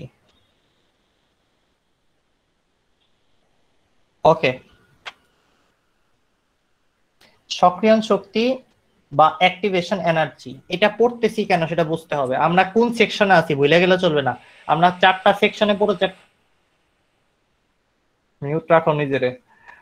আমরা 4টা সেকশনে পুরো চ্যাপ্টারটাকে ডিভাইড করেছি। একটা সেকশনের মধ্যে টোটালি বিক্রিয়ার হার বা আর বা রেট অফ রিয়াকশন নিয়ে কথাবার্তা টোটাল বলবো। সেই রেট অফ রিয়াকশনের ভিতরে রিয়াকশন কনস্ট্যান্ট কে আছে সেটার সাথে অ্যাক্টিভেশন এনার্জির একটা সম্পর্ক আছে, যেটা বিজ্ঞানী অ্যারেনিয়াস প্রমাণ করছে। ওইটা বুঝতে গেলে অ্যাক্টিভেশন এনার্জি জিনিসটা কি খায় নাকি মাথায় দেয় নাকি শ্যাম্পু কষা দিলে চুল গজাবে সেটা বোঝা দরকার। সেই উদ্দেশ্যে আমরা এখন অ্যাক্টিভেশন এনার্জি বা সক্রিয়ণ শক্তি জিনিসটা কি সেটা বুঝবো। সক্রিয়ণ শক্তি কি সেটা বুঝতে গেলে তোমাদের আগে বুঝতে হবে বিয়ে শাদীর ব্যাপার স্যাপার। মানে বিয়ে শাদীতে কি হয়, বিয়ে শাদীতে মনে করো তুমি বিয়ে করতে গেল, কি ব্যাপার আনমিউট করে কেন স্বাধীন? একটু পর পর ধরো তো, ওরে একটু পর পর আনমিউট করে ফেলো কেন? ভাইয়া ও খুশি হয়ে বিয়ে গেছে শাদীর কথা বলছি, বিয়ের কথা বিয়ের কথা শুনে খেপে গেছে না? আচ্ছা যেটা বলছি প্রবলেম, ফেসবুকে কমেন্ট করছে এগুলো নিয়ে। আচ্ছা ক্লাস নিয়ে ফেসবুকে কমেন্ট করে ফেলছে অলরেডি, এত মনোযোগী। ফেসবুকে কমেন্ট করছে যে জয়েন করতে পারতেছি না, ক্লাসে নেট সমস্যা হচ্ছে। আরে কিছু করার নাই, কবি নীরব। আর যেটা বলছিলাম, একটা ছেলে একটা মেয়ের সাথে বিয়ে হইলে তাদের অনুভূতিটা কিরকম হয়? বিয়ের ঠিক আগ মুহূর্তে একটা সময় অনেক বেশি এক্সাইটেড হয়ে যায়, বিয়ের দিন আর কি, বিয়ের দিনের আগ পর্যন্ত। বিয়ের আগে যখন তারা ছিল তারা তখন অত বেশি এক্সাইটেড ছিল না, একজন আরেকজনকে তেমন চিনতেও না। কিন্তু বিয়ের সময়টায় অনেক বেশি এক্সাইটেড হয়ে যায়, অনেক বেশি অ্যাক্টিভ হয়ে যায়, ঠিক আছে? কি জামা কাপড় পরবে, কি জামা কাপড় কিনবে, কিভাবে বিয়ে হবে, কি এই জিনিসগুলো নিয়ে অনেক টেনশনে থাকে তারা সবাই। আর অনেক active থাকে। না আমি বিয়ে করি নাই, ঠিক আছে? মানে আমি সাইকোলজিস্ট, মনোবিজ্ঞানের ছাত্র হিসেবে অনুভূতি বলতে পারি আমি, এতটুকু তো বলার অধিকার আছে আমার, তাই না? নাকি ভাইয়া অনেকে কষ্টেও তো থাকে। হ্যাঁ অনেকে কষ্টেও থাকতে পারে, কিন্তু উত্তেজিত মন মানসিকতায় থাকে মাইনুল, ঠিক আছে না? কথাটা নর্মাল না। কিন্তু ভাইয়া ধরো একজন হচ্ছে বয়ফ্রেন্ড আরেক জায়গায় মানে বুঝে জোর করে বিয়ে দিয়ে দিতেছে, তখন তো অনুভূতি একদম কান্নাকাটির অবস্থা। হ্যাঁ তখন উত্তেজনাকর অনুভূতি মাইনুল, তখন চিন্তা করতেছে আত্মহত্যা করবে কি করবে না, নাকি একটা স্যাড সং শুনে ঘুমিয়ে পড়বে, ঠিক আছে? এরকম চিন্তায় আছে সে। তো মানে আমি যেটা বুঝাইতে চাচ্ছি সেটা হলো এরকম, তো গ্রাফের মধ্যে তোমাদের দেখাই সামথিং। বিয়ে করার আগে মনে করো এরকম অনুভূতি থাকে, এতখানি। এরপর যখন বিয়ের সময়টা আছে তখন এইরকম পিকে উঠে যায় অনুভূতি, কোনো কারণে স্যাড হোক, সুখে হোক, শোকে হোক, দুঃখে হোক, আনন্দে হোক, উপরে উঠে যায়, তারপরে আবার নিউট্রাল হয়ে হয়, নিচে নেমে যায়। ভালো ভালো বিবাহ হইলে একটু উপরেই থাকে অনুভূতি, আর খারাপ বিবাহ হইলে দেখা যায় যে না আবার নেমে যায়, এরকম হয়ে যায়। এটা দুই ধরনের গ্রাফ আর কি। এটা হলো বিয়ের সময়, মানে বিয়ে, এটা হলো বিয়ের আগে, সরিয়া এটা হলো পরে ঠিক আছে? এটা হলো বিয়ের আগে, এটা বিয়ের সময়, বিয়ের পরে, এরকমই হয়, তাই না? এতটুকু এগ্রি করো আমার সাথে সবাই মোটামুটি, যারা বিয়ে করো নাই? ওকে, ওই যে একজনের বিয়ের কথা শুনে ক্লিয়ার হয়ে গেল সব। ওকে, এই ঘটনাটা আমাদের যে রসায়নের তাপ উৎপাদী এবং তাপহারী বিক্রিয়া সেখানেও হয়। যখন একটা ছেলে মনে করো সি আর একটা মেয়ে এম, সি আর এম বিবাহ করে সি এম হয়ে যাচ্ছে তাদের এই যে বিবাহের আগে এবং পরে একটা ঘটনা ঘটে, যখন তারা একজন আরেকজনের কাছে আসে সি আর এম, তখন তাদের মোটামুটি নিউট্রাল অবস্থা থাকে। ওটা আস্তে আস্তে বিয়ের আগ মুহূর্ত পর্যন্ত অনেক বেশি উত্তেজিত অবস্থায় পৌঁছে যায়। এটাকে বলা হয় অ্যাক্টিভেটেড স্টেট বা সক্রিয়ণকৃত অবস্থা। একদম বিয়ের সময় যে অবস্থা, সক্রিয়ণকৃত অবস্থা। আচ্ছা লিখলে গেলে লেখা হবে না, সবাই লিখে নাও নিজেই খাতার মধ্যে, সক্রিয়ণকৃত অবস্থা। এই গ্রাফের পিক অবস্থানটা যে সময় বিয়েটা হইতেছে, এই সময় ছেলে এবং মেয়ে দুইজনে খুবই আবেগে থাকে আর কি, উত্তেজিত থাকে। অ্যাক্টিভেটেড স্টেট, ইংলিশ ভার্সনে যারা আসো, অ্যাক্টিভেটেড স্টেট কাকে বলে? যখন রিয়াকশনটা শুরু, মানে বন্ড ফর্ম করা শুরু হবে তার আগ মুহূর্তের এই স্টেটটা, এটাকে অনেক সময় ট্রানজিয়েন্ট স্টেটও অনেকে রিপ্রেজেন্ট করে বলে। এরপরে আস্তে আস্তে বিয়ে হয়ে গেছে, আস্তে আস্তে উত্তেজনা কমে যাচ্ছে, আস্তে আস্তে মোটামুটি এই স্তরে এসে থাকে। এটা কি কাদের অনুভূতি? এটা হলো ছেলে আর মেয়ের মনের ভিতরের অনুভূতি। এটা কিন্তু বাইরের মানুষ ওইভাবে বুঝতেছে না, বা বুঝলেও কম বুঝবে। তার মানে এই যে শক্তিগুলো, এগুলাকে আমরা বলবো অভ্যন্তরীণ শক্তি বা ইন্টারনাল এনার্জি। মানে ওয়াই অক্ষ বরাবর এই গ্রাফের কি প্লট করা হয়েছে? অভ্যন্তরীণ শক্তি, বা ইংলিশ ভার্সনে যারা আছেন তারা লেখেন ইন্টারনাল এনার্জি। ইন্টারনাল এনার্জি আগে কম ছিল, বিয়ের পরে আরো কমে গেছে। তার মানে শক্তি, আমরা যদি বলি একদম নাম্বার দিয়ে তোমাদের বলি, আগে ছিল 100 জুল শক্তি তোমার কাছে, বিয়ের পরে উত্তেজনা একবারে কমে গেছে, ঠিক আছে, তোমার ওয়াইফ আর তোমার মধ্যে তেমন ভালো সম্পর্ক হয় নাই কোনো কারণে, হইতেই পারে, এরকম কিছু সমস্যা কিছু নাই, জীবনে এত সুখী হয়ে কি করবা, ব্রুসলির মতো চিন্তা করো, জীবনে একটু দুঃখের দরকার আছে, তুমি এখন স্যাড লাইফে চলে গেছো, তোমার 60 জুল এনার্জি আছে, বাকি শক্তি তাহলে কোথায় গেছে? পরিবেশে মুক্ত হয়ে গেছে। তার মানে এই বিক্রিয়া থেকে শক্তি বাইরে উন্মুক্ত হচ্ছে। এই বিক্রিয়াটাকে এক্সোথার্মিক বা তাপহারী বিক্রিয়া, তাপ উৎপাদী বিক্রিয়া বলা হয়, যেটা তাপ উৎপন্ন করতেছে। ওদের ভেতরের থেকে শক্তি কমে গেছে, মানে বাইরে শক্তি ছেড়ে দিছে। কতখানি শক্তি ছেড়ে দিছে সেটার মাপ যদি বের করতে চাই, যেটাকে আমরা ডেলেজ বলি, বিক্রিয়ার এনথালপি পরিবর্তন, সেটা আমরা বের করতে পারি কিভাবে? এভাবে বের করতে পারি, 100 মাইনাস শেষেরটা মাইনাস আগেরটা, 60 মাইনাস 100 করলে তুই পাবা হইলো কত? -40 জুল। মাইনাস ডেলেজ এর মান মাইনাস হইলে কি হয়? তুমি 19 এ পড়ে আসছো, তাপ উৎপত্তি হয়। বিক্রিয়াটা তাপ উৎপাদী। আর এই যে যারা বিক্রিয়া করতেছে তাদের জন্য কিন্তু তাপ হারি, মানে ওদের ভিতরের অভ্যন্তরীণ শক্তি হারিয়ে গেছে। ইন্টারনাল এনার্জি ইজ রিডিউসড, বা অভ্যন্তরীণ শক্তি কমে গেছে। এই কারণে বিক্রিয়া থেকে এনার্জি বাইরে মুক্ত হয়েছে। আর বাইরের থেকে আমরা বলতেছি তাপ উৎপন্ন হইতেছে। বাইরের সমাজের মানুষ কিন্তু এরকমই, কারো যদি ডিভোর্স হয়ে যায়, কারো সমাজে মানে পরিবারে যদি ঝগড়া লাগে, বাইরের মানুষ তালি দিতে আসবে, বলবো বাবা বাবা ঝগড়া লাগছে হাজবেন্ড ওয়াইফের মধ্যে। তোমাদের আব্বু আম্মু ঝগড়া লাগলে পাড়ার আশেপাশের মানুষ দেখবা চলে আসবে মজা নেওয়ার জন্য। সমাজ খুবই খারাপ জিনিস, বুঝছো? আমি তেমন একটা সামাজিক জীব না, এই কারণেই। তো বাইরের মানুষ তালি দেবে, বাইরের মানুষ বলতেছে তাপ উৎপাদী বিক্রিয়া, বাইরের মানুষ খুব মজা পাইতেছে, কারণ ওদের নিজেদের তাপ কমে গেছে ভিতরে। আচ্ছা, আর যদি এরকম হয়, আগে অনেক তাপ ছিল, মানে অনেক তাপ ছিল না, মানে আগে 60 জুল ছিল, এখন বিয়ের পরের অবস্থাটা এটা, এখানে যা দেখা গেল 120 জুল তাপ উৎপন্ন, মানে ভিতরে চলে আসছে, অভ্যন্তরীণ শক্তি বেড়ে গেছে। তার মানে পরিবেশ থেকে তারা শক্তি অ্যাবজর্ব করে কমে নিছে। এই পাত্রে হাত দিলে পাত্রটা ঠান্ডা মনে হবে, মানে তাপ কিছু হারিয়ে যাবে, কারণ অভ্যন্তরে ঢুকে নেবে ওরা। মানে ওদের বিবাহের পরে ওরা নিজের বন্ড স্ট্রং করার জন্য শক্তি ছাড়া নাই, ওরা অ্যাবজর্ব করে নিছে, মানে শক্তি খাইয়ে ফেলছে। তো যেটুকু শক্তি খাইছে সেটা বের করতে চাইলে তুমি 120 থেকে 60 বাদ দিলে আবার 6 × 12, হ্যাঁ 60 জুল পাচ্ছ। ডেলিস এর মান পজিটিভ, এটাকে বলি আমরা এন্ডোথার্মিক অর তাপহারী। ওকে, এখন এই দুইটা জিনিস তোমাদেরকে আমি কেন শিখাইলাম? কোনো কাজের না। 9, 10 অনেকে পাস করে আসো নাই, অটো পাস করে আসছো, যারা ভুলে গেছো তাপহারী কি ছিল, হ্যান ছিল ত্যান ছিল, ওই কারণে বললাম। এইখানে আমার আসার উদ্দেশ্য ছিল মাত্র এই জিনিসটা বোঝানো।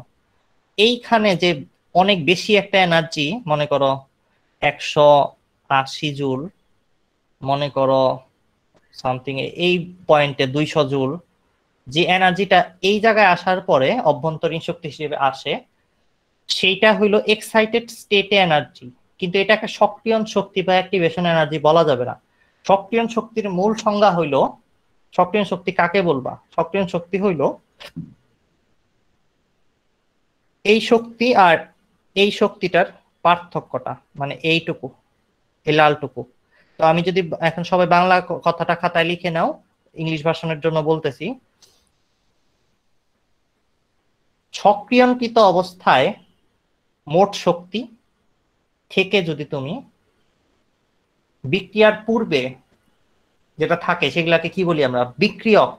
বিক্রিয়ক গুলোর অভ্যন্তরীণ শক্তি, এই দুইটার পার্থক্যকেই সক্রিয়ণ শক্তি বলা হইতেছে।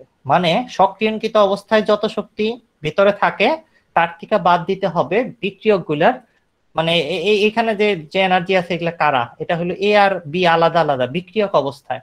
আর এখানে তো এ বি হয়ে গেছে, তার বিবাহ করে ফেলছে, ম্যারিড, ঠিক আছে, কাপুল।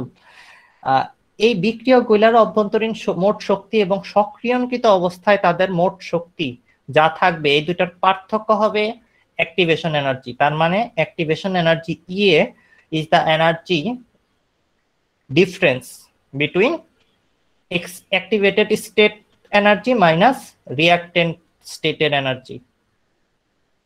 সবাই কি বুঝতে পারছো সক্রিয়ণ শক্তি কেমনে মাপতে হবে, গ্রাফ থেকে কিবা করে বাইর করতে হবে? বুঝতে পারতেছো বাচ্চারা? Are you getting my point? ভাই আরেকবার বলেন। আবার বলবো, আবার বলিতেছি, এবার নাম্বার দিয়ে ডাটা দিয়ে বলতেছি, ডাটা শাকসবজি এগুলা দিয়ে বলতেছি। এ আর বি যখন ছিল আলাদা আলাদা, বিয়ে করে নাই, তখন তাদের বলা হইতেছিল বিক্রিয়ক বা রিঅ্যাক্টেন্ট। রিঅ্যাক্টেন্টের মধ্যে টোটাল এনার্জি ছিল মনে করো 10 জুল বা 100 জুল।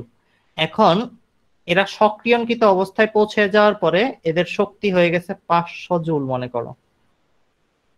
তাহলে 500 জুল কি অ্যাক্টিভেটেড স্টেটে টোটাল এনার্জি বা সক্রিয়ণকৃত অবস্থায় মোট শক্তি, আর 100 জুল কি বিক্রিয়ক থাকা অবস্থায় অভ্যন্তরে মোট শক্তি কতখানি ভিতরে আছে ওদের সেটা। তোমাকে যদি বলা হয় ইএ বের করো, মানে সক্রিয়ণ শক্তির পরিমাণ কত সেটা বের করো, সক্রিয় হইতে কত শক্তি আরো বেশি অ্যাবজর্ব করেছে সেটা বের করো, তাহলে তুমি 500 থেকে 100 দিবা, বিয়োগ, বের হয়ে যাবে 400 হইলো এই পরিমাণ এনার্জি যেটা বিয়ের সময় বেশি এক্সট্রা আর কি উত্তেজনার কারণে সৃষ্টি হয়েছে, বুঝছো বাচ্চারা? আচ্ছা, আমার এই ক্যামেরার এইখানে বুঝতেছি না, আমি এই গুগল মিটের কারণে মানে লাইটটা অন্য দিক থেকে পড়তেছে নাকি কি ঘটনা, আমাকে যেন কিরকম একটা চেহারা কালো কালো দেখা যাচ্ছে, রজনীকান্ত হয়ে যাচ্ছে নাকি আজকাল। কেউ কি আছেন আপনারা যারা এই জিনিসটা বুঝেন নাই? তাহলে সক্রিয় শক্তি তো বোঝাইতে পারলাম না আপনাদের। ভাইয়া বুঝতে পারছি। ওকে, থ্যাংক ইউ। এটুকু বুঝে যায় তাহলে খুবই ভালো কথা। শক্তিটা একটু যদি বলেন।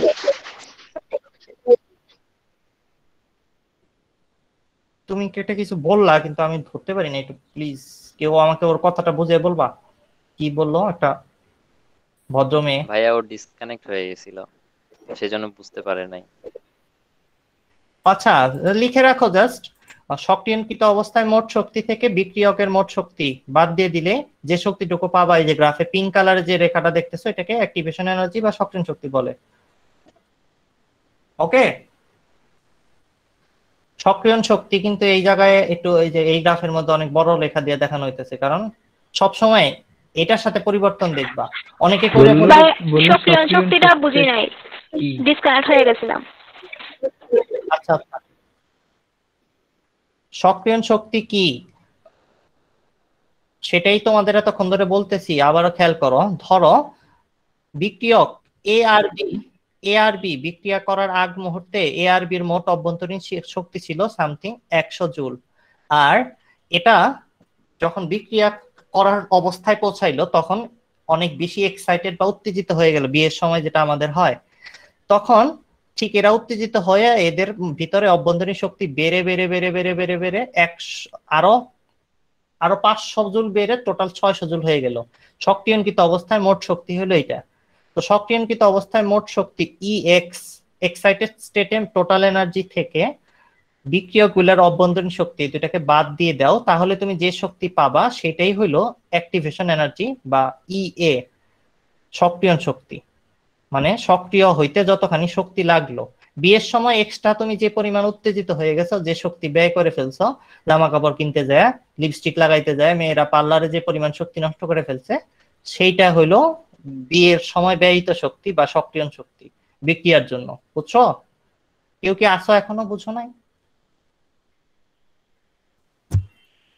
আচ্ছা, কেউ নাই, বুঝতে পারছি, সামনে আগাই।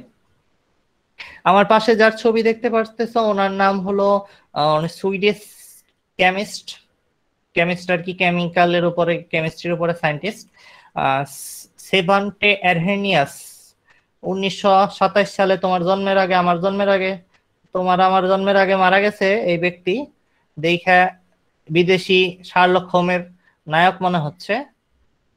উনি সায়েন্টিস্ট অ্যারেনিয়াস, অনেক বড় একটা কাজ করেছেন উনি অ্যাক্টিভেশন এনার্জি বা সক্রিয় শক্তির সাথে বোল্টজম্যান, সেই বিজ্ঞানী বোল্টজম্যান, তোমরা জানো বোল্টজম্যানের গল্প বলছিলাম তোমাদের আগেও, আমার একটা ভিডিও আছে এনট্রপি কাকে বলে সেটার উপরে, ওইখানে তোমরা দেখতে পারো বোল্টজম্যান নিয়ে কথা বলছিলাম। বোল্টজম্যানের কবর থেকে উঠে আসা সূত্র পড়াইছিলাম তোমাদের, ইউটিউবে দেখতে পারবো এটা।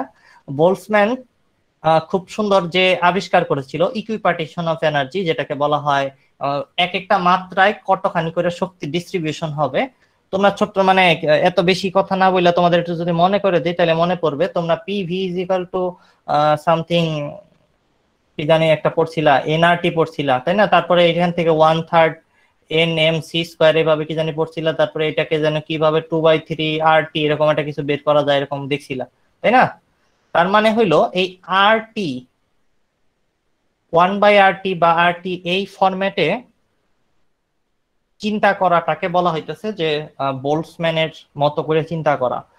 আর একটু ডেপথে যাওয়া যায় তো, বাট তোমরা অত বেশি মাথায় প্রেশার নিতে পারো না, দরকার নাই। উনি অ্যাক্টিভেশন এনার্জি EA এবং RT এগুলাকে একসাথে কম্বিনেশন করে বিক্রিয়ার হার ধ্রুবক K এর সাথে তাপমাত্রার সম্পর্কটা বোঝানোর জন্য একটা সমীকরণ দিয়েছেন। ওনার এই সমীকরণটাকে অ্যারেনিয়াসের সমীকরণ, এবং তোমার এই চ্যাপ্টারের অত্যন্ত ভেরি ভেরি ইম্পর্টেন্ট একটা টপিক এখান থেকেই আসে। এই সূত্রটা ব্যবহার করে অনেক ধরনের অঙ্ক আসে পরীক্ষায়, সরাসরি গ নম্বরের অঙ্ক পেয়ে যেতে পারো তুমি এই টপিকটা থেকেই, এবং অবজেক্টিভে অনেক অঙ্ক আসে। কনসেপ্টটা একটু বোঝার চেষ্টা করি। অ্যারেনিয়াস যেটা আবিষ্কার করেছে সেটা হলো K এর সাথে সমানুপাতিক সম্পর্ক আছে e⁻⁻RT এইরকম। মানে এই যে তাপমাত্রা দেখতে পাচ্ছ, এই যে সক্রিয় শক্তি দেখতে পাচ্ছ, আর এই R তো ধ্রুবকই, এটার সাথে সাথে কে চেঞ্জ হয়। আমরা একটু আগে তোমরা খাতার মধ্যে লিখেছ যে বিক্রিয়ার রেট কনস্ট্যান্ট বা বিক্রিয়ার হার ধ্রুবক কে এর মান চেঞ্জ হয়। কিসের সাথে সাথে চেঞ্জ হয়? তাপমাত্রার সাথে চেঞ্জ হয়। আর এখন অ্যারেনিয়াসের কাছে জানতে পারলাম আমরা সক্রিয় শক্তির সাথেও এটা রিলেশন আছে, সক্রিয় শক্তির উপরও নির্ভর করবে বিক্রিয়ার হার ধ্রুবকটা। তো এই সমীকরণটা দেখে তেমন ভালো লাগতেছে না আমাদের, এক্সপোনেনশিয়ালি কি হয় না হয় বুঝতেও কষ্ট হচ্ছে। এটা একটু সহজ করে বোঝার জন্য আমরা অ্যারেনিয়াসের সমীকরণটাকে এই ফরম্যাট থেকে এই ফরম্যাটে নিয়ে আসবো। দেখো কি করি। দুই পাশে লন নাও আগে। দুই পাশে লন নিলে কি হবে? এইখানেও লন নিলাম, এখানেও লন নিলাম। তোমরা যারা 19 ফেল করে আসছো তাদের জন্য শুধু বলতেছি, লন A ইন্টু B এর সূত্র হলো লন A লন B। তাহলে আমরা এইটুকুকে আলাদা আর এইটুকুকে আলাদা লিখতে পারি। তাই এইটুকুকে আলাদা আর এইটুকুকে আলাদা লন হিসেবে লিখবো। এখন দেখো এই যে লিখলাম। এরপর কি করব? আরেকটা লগারিদমিক সূত্র, লন A⁻B যদি থাকে তাহলে আমরা চাইলে বিটাকে সামনে আনতে পারি, লন A লিখতে পারি। এই সূত্রটা এখানে অ্যাপ্লাই করে এইটুকু রাখবো আর এই সামনে এটারে সামনে নিয়ে যাব। মজার ব্যাপার হইলো এখানে লগের আরেকটা প্রপার্টিস ইউজ হবে যেটাকে বলা হয় লন বা ln মানেই হইলো ই বেসড লগারিদম এটা। আর লগের বেস আর লগ অফ যা সেটা যদি সেম হয়ে যায় সেটার মান হয় 1। যারা 9-10 ফেল করছিলা তোমরা, সরকার পাশ করে দিছে ভুলে, তাদের জন্য বলতেছি এটা একটা সূত্র, তোমাদের জন্য বোঝার দরকার নাই বেশি। এটা 1 হবে। তাই আমরা বলতে পারি এটা সামনে চলে আসবে আর এইটুকু 1 হবে। তো আমরা কি করতে পারি? এইটুকুকে মুছে দিয়ে এটারে লিখতে পারি খালি, আর কিছু না। এটাই পরের লাইনে লিখবো। দেখো তাকিয়া, এই যে লিখলাম। ওইটাকে সামনে নিয়ে এসে এখানে লিখছি আর এটাকে একটু পিছনে লিখছি। এখন প্রশ্ন হইলো ভাই আপনি একটু আগে বললেন কে সমানুপাতিক e⁻, এটা ছিল আবিষ্কার অ্যারেনিয়াসের। এ ডাকত থেকে আইলো সমানুপাতিক ধ্রুবক হিসেবে অ্যারেনিয়াস তার নিজের নাম একটা ধ্রুবক লাগিয়ে দিছে। মনে করো এই হইলো সেই অ্যারেনিয়াসের ধ্রুবক। তো এ কি? অ্যারেনিয়াস কনস্ট্যান্ট।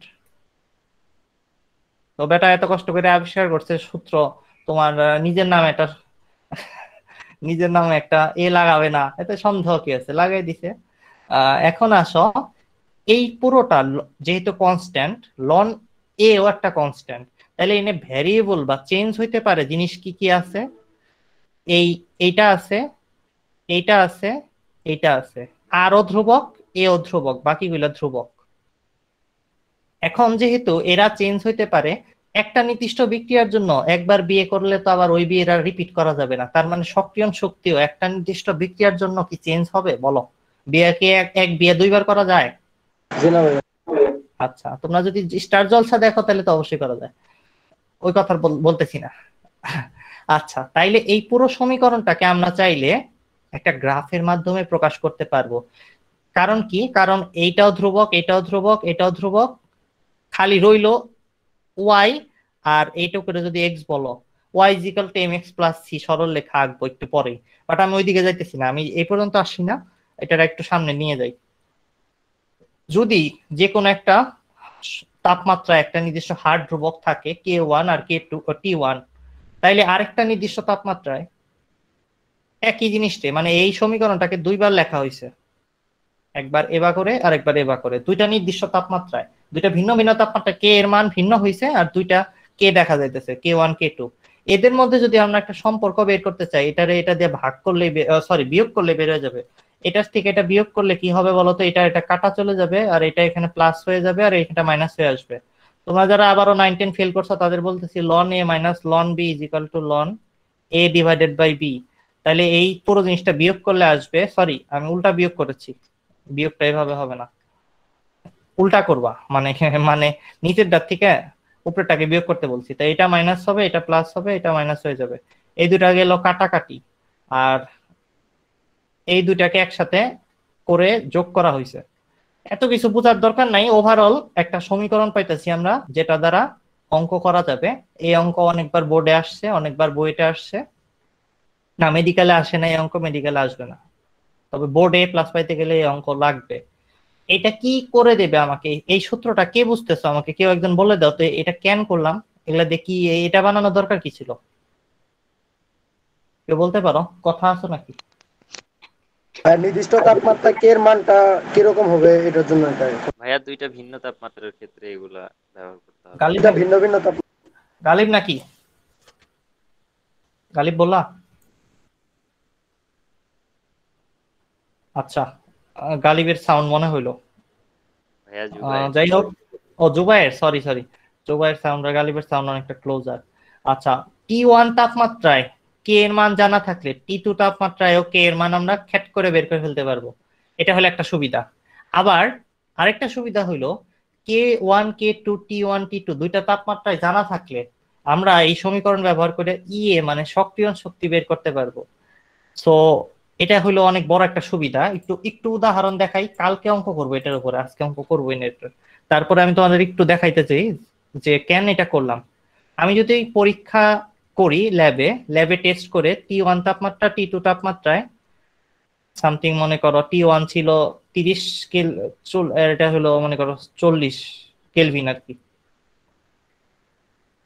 এই দুইটা তাপমাত্রায় K1 এর মান সামথিং ছিল মনে করো, কই দিয়ে লিখতেছি আমি, কি লিখতে চাইতেছি, এইভাবে লিখতে হবে তো। K1 ছিল মনে করো 2, আর K2 ছিল সামথিং মনে করো, কম হবে না বেশি হবে, ওই সমীকরণটা দেখে বোঝা উচিত আমার, এই কিছু একটা ছিল মনে করো।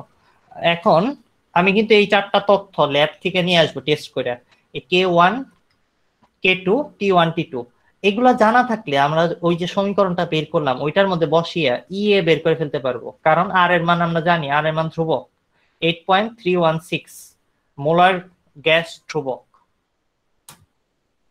এই সমীকরণটার তাৎপর্য তার মানে একটু বুঝতে পারতেছো সবাই?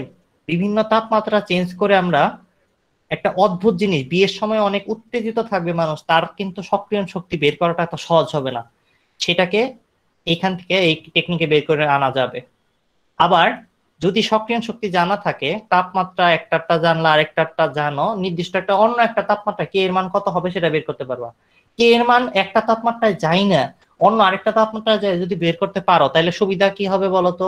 বিক্রিয়ার হার নির্ণয় করার সময় যে কে এর যে সুবিধাটা আমরা ইউজ করি, K1 K2 K3 যাই লাগুক, তাপমাত্রা অনুযায়ী আমরা বের করে ফেলতে পারবো। তার মানে বিজ্ঞানী আমাদের যদি ল্যাবে টেস্ট করে বলে দেয় যে something A plus B is equal two AB, এই বিক্রিয়ার জন্য আমাকে যদি কোনো বিজ্ঞানী বলে দেয় যে অথবা 30 কেলভিন তাপমাত্রায় K1 এর মান 2। একটু তথ্য দিয়েই আমি আমার বাসায় মনে করো আমেরিকার কোথাও একটা ক্যালিফোর্নিয়া বা নিউ ইয়র্কে যেখানে তাপমাত্রা মনে করো অনেক কম 1 কেলভিন, ওই জায়গায়ও আমি K2 কত হবে সেটা বের করে ফেলতে পারবো। তখন আমি এই বিক্রিয়াটা আমেরিকাতে করলেও কোনো ঝামেলা হবে না, কারণ বিজ্ঞানী আমাকে যে তথ্যটা দিয়ে দিছে বাংলাদেশ থেকে, সেটা আমেরিকা যায় আমি আমার এই সূত্রটা থাকার কারণে সমাধান করে বের করে ফেলতে পারবো। সমস্যাটা সলভ পাবো কিভাবে, বুঝতেছো? এগুলা দিয়ে অঙ্ক করালে আরো ক্লিয়ার হবে। বাট এই যে আরেনিয়াসের এই সমীকরণটাকে দুইটা ভিন্ন ভিন্ন তাপমাত্রার জন্য প্রয়োগ করে একটা নির্দিষ্ট এরকম একটা সূত্র আনলাম কেন, সেটা কি কেউ বুঝছো এখন, নাকি কেউ আসো যে কিছুই বুঝো নাই? অনেকগুলা কারণ বললাম কিন্তু। ভাইয়া বুঝছি। জি ভাই বুঝছি ভাইয়া। বুঝছি ভাইয়া। ওকে, থ্যাংক ইউ। এখন লন ইউজ করে এটাকে এইভাবে লেখার একটা বিশেষ কারণ হলো আমরা এখন একটা গ্রাফ দেখবো। চলো দেখি। এটাকে লন দিয়ে উভয় পাশে এইভাবে করলে একটা গ্রাফ আঁকা যাবে। কি গ্রাফ আঁকবো দেখো, প্রথমত খেয়াল করো, চেঞ্জ হয় যে জিনিসটা এটাকে ওয়াই অক্ষ বরাবর রাখতে চাইতেছি। এরপরে বাকি এইটুকু এটারে এম হিসেবে চিন্তা করতে পারো বা মাইনাস এম বলতে পারো। আর 1/t যেটা আছে 1/t অংশটাকে, এই যে এখানে 1/t, সেটাকে এক্স লিখতেছি। আর এটা যেহেতু ধ্রুবক, এটাকে সি লিখতেছি। এই গ্রাফটা কেমন দেখতে হবে সবাই জানি না, y = mx - c। এটা মূল বিন্দুগামী সরলরেখা সমীকরণ মোটেও না। তার মানে তুমি আমার সরলরেখা একটা ফুল কোর্স আছে, ফ্রি কোর্স, তুমি করো নাই জীবনেও পাবার জন্য। মূল বিন্দু থেকে একটু উপরে, সি পরিমাণ উপরে। এখন ঠিক বলেছো, সি মানে হলো এই পরিমাণ উপরে, তার মানে এইটুকের মান কত, লনে। এখন আমি নিজেকে একটু ছোট করাচ্ছি এবং সমীকরণটা তোমাকে বোঝাচ্ছি খুব ভালো করে, খেয়াল করে বোঝার চেষ্টা করো। এক্স অক্ষ বরাবর তার মানে আমার 1/t আছে, আর ওয়াই অক্ষ বরাবর কি আছে, লন কে আছে। ওয়াই অক্ষ বরাবর এইটুকুর দৈর্ঘ্যকে আমরা কি বলি, সি বলি। সি মানে কি এইখানে, লনে। আচ্ছা, আর এইটুকু কি, ঢাল বা স্লোপের মান এখানে কত, -EA/r। এই সমীকরণ অত্যন্ত ভেরি ভেরি ইম্পর্টেন্ট। আরেনিয়াসের সমীকরণ থেকে এই গ্রাফটা আঁকা যায়, এটা অত্যন্ত ইম্পর্টেন্ট একটা গ্রাফ। এই গ্রাফের মধ্যে এখানে আমি যদি বলি যে এইখানে মান আছে 100, দ্যাট মিনস লন এ = 100। তাহলে এ এর মান e⁻100। এর মান মানে আরেনিয়াসের ধ্রুবক বের করা গেল গ্রাফটা থেকে। খেয়াল করো সবাই, একটা কাজ করলাম, এটুকু সবাই খাতায় লিখে ফেলো, আরেনিয়াসের ধ্রুবক কেমনে বের করা যায় গ্রাফ থেকে। আবার আমার ইচ্ছা হইলো যে আমি এখানে কয়েকটা মান দিয়ে দিলাম তোমাকে, দেখো মজা দেখো। এখানে 20 দিলাম, এখানে 40 দিলাম, আর এই বরাবর সামথিং এটা দিলাম তোমার 100, এটা দিলাম সামথিং একটু নিচে নামে গেছে। আচ্ছা, এই বরাবর আর কি এটা হবে।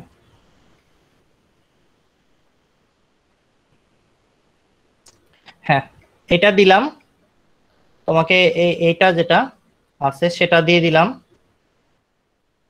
কত দেব, 60 দিলাম। এখন তুমি চাইলে ঢাল বের করতে পারবা, এম বের করার ফর্মুলা কি ছিল, ছোটবেলার সেই সরল লেখার সূত্র, y2 - y1 x2 - x1 এরকম ছিল। ওইটা অ্যাপ্লাই করতেছি। দেখো এটা হলো আমার x1, এটা x2, আর এটা কি, এটা হলো y1, এটা হলো y2। y2 - y1 মানে হলো 60 - 100, আর x2 - x1 মানে হলো x2, হ্যাঁ 40 - 20। এটার অ্যান্সার আসতেছে কত, কেউ একটু করে দাও। -2, তাই না? -2। আচ্ছা, একটু টাইম দাও।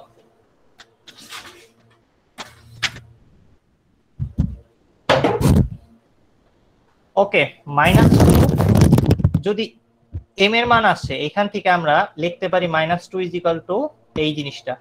তার মানে EA by R is equal to 2। এখান থেকে আমরা সক্রিয়ণ শক্তি বের করতে পারি 2r করলে। 2 ইন্টু আর এর মান 8.316। দ্বিতীয় টাইপের অঙ্ক করে ফেললাম, সবাই খাতার মধ্যে তুলে ফেলো জিনিসটা। সক্রিয়ণ শক্তি কেমনে করে অ্যারহেনিয়াসের গ্রাফ থেকে বের করে ফেলা যায়, ঢাল বের করলেই হবে, আর কিছু না। কেউ আসো যে বুঝো নাই কিছুই, সে একটু সরল লেখা কইরো, আমার একটা কোর্স আছে ফ্রি, কইরো সরল লেখা A to Z বুঝতে হবে। ভাইয়া ওই ধ্রুবক নির্ণয়টা একটু আরেকবার বলবেন গ্রাফ থেকে। ধ্রুবক নির্ণয় মানে আগে 1 নম্বরটা? জি ভাইয়া জি। হ্যাঁ বলতেছি আগে এটার সমস্যা আছে কিনা বলো কেউ। এটা বুঝছো সবাই? মুছে দেবে কিন্তু এখনই, এটা কিন্তু ইও পাবা না, কোথাও পাবা না, কালকে হয়তো অঙ্কের টাইপের মধ্যে থাকবে।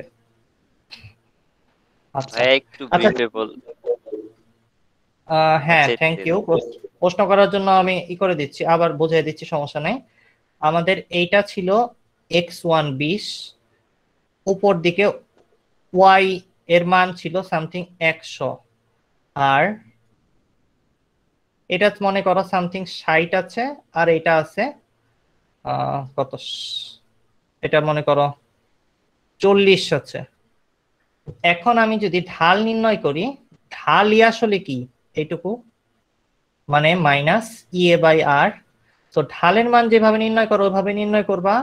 y2 মাইনাস y1 মানে হলো কি বলা যায়, আমরা 40 মাইনাস 100 করতেছি, divided by x2 minus x1 মানে 60 ডিভাইডেড বাই 20। অথবা তোমরা যদি এইটা ভুলে যায় থাকো তাহলে 19 এর কথা মনে করো, তোমরা ঢাল বের করেছিলে এইটুকু ডেল এক্স ডিভাইডেড বাই এইটুকু ডেল ওয়াই দিয়ে। তো তুমি ওই কাজটা এখানেও করো, তাইলে অ্যান্সার একটা কিছু পাবা। সেই অ্যান্সারটাকে সমান সমান লিখবা মাইনাস ইএ বাই আর এর। এরপরে এখান থেকে ইএ মানে সক্রিয়ণ শক্তির মানটা বের করে ফেলা যাবে। বুঝতে পারছো? জিজ্ঞেস করলাম আমাকে, পরের বার আবার বলতে বললাম। ওকে সমস্যা নাই, তোমরা অনেকবার বললে আমি বুঝাবো, কিন্তু ওই যে কোনো ঝামেলা করিও না আর কি, একটু তাড়াতাড়ি বলবা, তাহলে খুব কষ্ট হয় পরে আবার বুঝাইতে। এখনো যারা বুঝো না আবার বলতে পারো, আবার বুঝাবো, আমার কোনো সমস্যা নাই। কিন্তু এরপরে যখন চলে যাবো এই টপিক থেকে, তখন এই টপিকের ঝামেলা নিয়ে আসলেই কষ্ট হবে। আচ্ছা এখন দেখো, আমরা জানি কি, তোমরা যদি ভুলে যায় থাকো, অনেকে হয়তো ভুলে গেছো, একটু মনে করে দিচ্ছি। এই যে সরল রেখাটা, এটাকে বলা হয় y equal to mx plus c সরল রেখা, এইটুকু হলো c। এটাকে বলা হয় y equal to mx minus c সরল রেখা, মাইনাস c অংশটা হলো এইটা, এই বিন্দুটা মাইনাস c, এটা হলো প্লাস c ছিল এই বিন্দুটা। y ইকুয়াল টু এইভাবে যদি যায়, এটা হলো y equal to minus mx plus c সরল রেখা, এইটুকু c, কিন্তু এটা নেমে যাচ্ছে যেহেতু, তাই এটাকে আমরা বলতেছি মাইনাস mx মানে ঢালটা নেগেটিভ।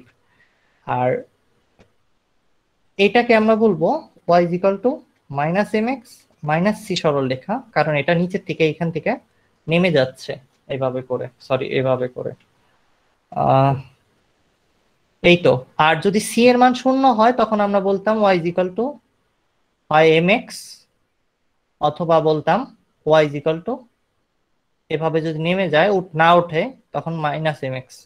এখানে c এর মান 0 মানে হলো মূল বিন্দুগামী সরল রেখা। এগুলা এই চারটা কেসের মধ্যে অ্যারেনিয়াসের সমীকরণে আমরা যে কেসটা ডিল করতেছি সেটা হলো এই কেসটা। তার মানে অ্যারেনিয়াসের সমীকরণের যে ধ্রুবকটা সেটুকুর মান হইলো এইটুকু।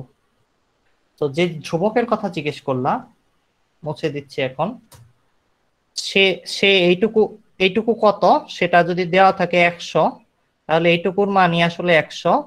সো অ্যারেনিয়াসের সমীকরণের ধ্রুবকের মানই এখানে লন করার পরে 100 আসবে। তার মানে ln A is equal to 100। এর মান তাইলে কত হবে? E to the power 100। দুই পাশে ই নিলে লন আর ই একটাকে বাতিল করে দেবে। ক্লিয়ার না? সবাই বুঝতে পারছি? যে জিজ্ঞেস করছিলাম ওকে, বুঝবা না কেন? আমি সবাইরে বুঝাইতে সক্ষম। আচ্ছা আর কি আগাবো না ছেড়ে দেব? বলো। ভাই আজকে এই পর্যন্ত। ভাই এই পর্যন্ত থাক ভাইয়া, টায়ার্ড হয়ে গেছি। টায়ার্ড হয়ে গেছো? আচ্ছা আচ্ছা দাঁড়াও, এখন ছেড়ে দিচ্ছি।